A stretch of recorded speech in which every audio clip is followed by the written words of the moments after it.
आप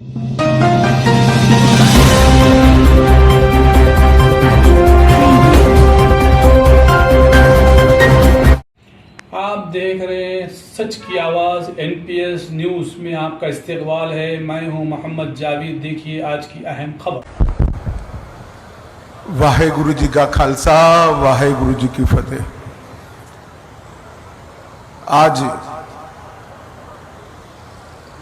सम्माननीय बादल साहब की अंतिम अरदास में मैं संगत के सामने उपस्थित हुआ हूं, तब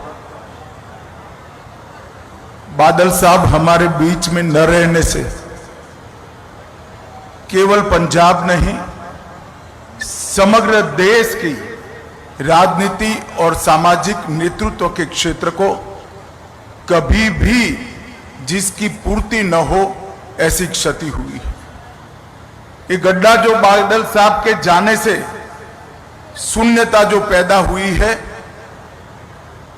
मैं देख रहा हूं लंबे अरसे तक इसको भर पाना सबके लिए बड़ी मुश्किल हो।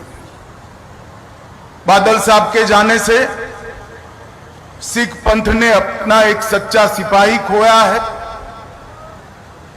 देश ने एक देशभक्त खोया है, किसानों ने अपना सच्चा हमदर्द खोया है और ढेर सारे राजनीतिक जीवन के उच्च मानांकों को सिद्ध करने वाले महापुरुष को खोया है।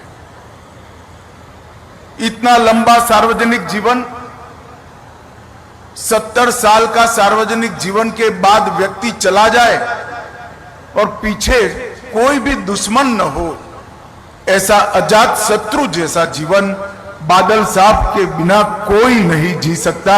ये मेरे मन से मैं मानता हूं। मैं अनेक बार बादल साहब को मिला हूं, जब भी मिला कुछ सीख पाकर गया, जब भी मिला चेतना प्राप्त कर गया। इन्होंने हमेशा सच्चा रास्ता दिखाने का प्रयास किया। दल तो हमारे दो अलग थे, परंतु हमेशा उन्होंने वो ही कहा जो मेरे दल के लिए भी सही था। इतनी पारदर्शिता के साथ